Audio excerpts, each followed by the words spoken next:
Apa itu makhluk hidup? Makhluk hidup merupakan suatu organisme yang memiliki kemampuan untuk bernapas, berpindah tempat, merespon perubahan diri dan lingkungan. Makhluk hidup terbagi menjadi 3 kelompok yang berbeda, yaitu manusia, hewan, dan tumbuhan.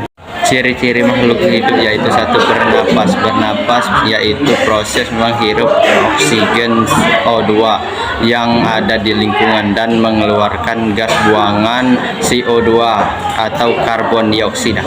Sistem pernapasan pada manusia tersusun dari hidung, faring, laring, trakea, bronkus, bronkiolus, dan alveolus. Ciri-ciri makhluk hidup yang kedua yaitu memerlukan makanan dan nutrisi. Nutrisi dikelompokkan menjadi 2, yaitu mikromolekul dan mikronutrien. Contoh nutrisi molekul: 1 karbon dioksida, 2 protein, 3 lemak.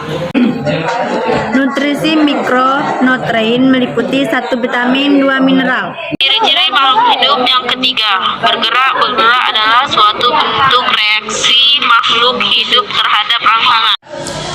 Hewan mempunyai gerak aktif seperti kaki, sayap, atau arit, sehingga gerakan yang terjadi disebut gerak aktif. Sementara tumbuhan yang tidak mempunyai gerak aktif, gerakannya disebut gerak pasif.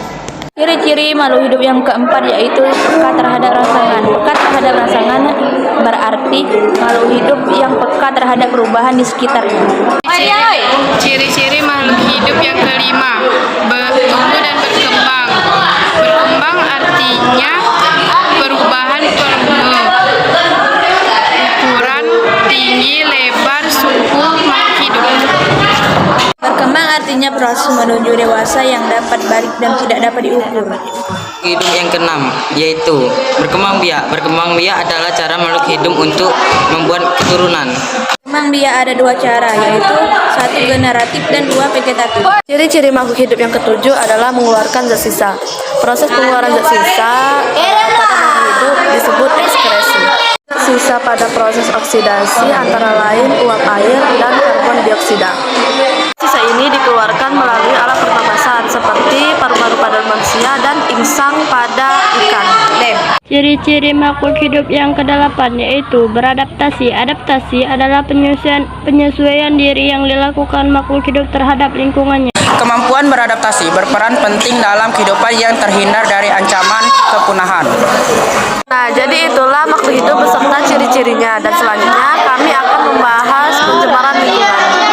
Pencemaran lingkungan adalah masuknya makhluk hidup, zat energi, atau komponen lain ke dalam lingkungan atau berbahayanya lingkungan oleh kegiatan manusia atau proses alam, sehingga kualitas lingkungan sampai ke tingkat tertentu yang menyebabkan lingkungan menjadi kurang atau tidak dapat berfungsi lagi.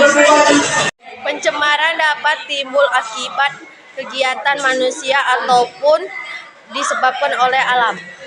Faktor yang menyebabkan pencemaran lingkungan antara lain peningkatan jumlah penduduk, kegiatan eksploitasi alam yang tidak terkendali, serta adanya industri yang tidak dikelola yang dengan baik. Upaya penanggulangan pencemaran lingkungan: 1. Mengatur sistem pembuangan limbah industri sehingga tidak mencemari lingkungan. 2. Menempatkan industri atau pabrik terpisah dari kawasan permukiman penduduk.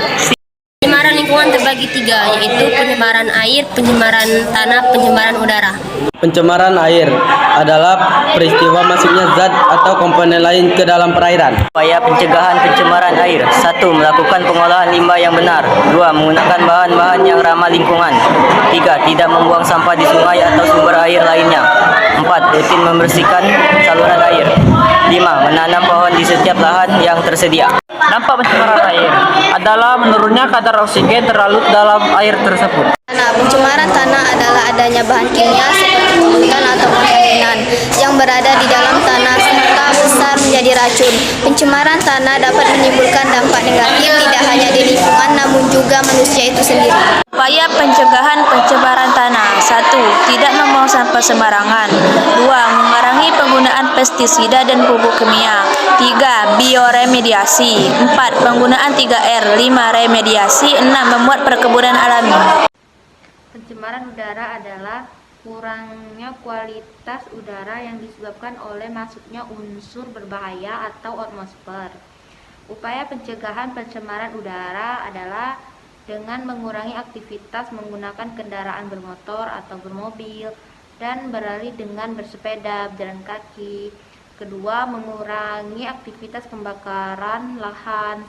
Dampak pencemaran udara adalah gangguan pernafasan seperti asma, ispa, dan kanker paru-paru. Selain itu, pencemaran udara juga bisa berakhir pada berkurangnya kadar oksigen di dalam tubuh manusia. Dampak pencemaran tanah adalah keseimbangan ekosistem terganggu karena tanah sudah berubah komposisinya. Akibatnya, tidak ada tanaman dan hewan yang bisa bertahan hidup dari tanah yang sudah tercemar. Bahkan organisasi yang hidup di dalam tanah pun berkurang. Rantai makanan atau disebut jaringan makanan adalah suatu ekosistem makhluk hidup, yaitu perpindahan energi makanan dari sumber daya tumbuhan melalui seri organisme atau melalui jenjang makan di mana suatu organisme memakan satu sama lain untuk mendapatkan energi dan nutrisi dari organisme yang dimakan.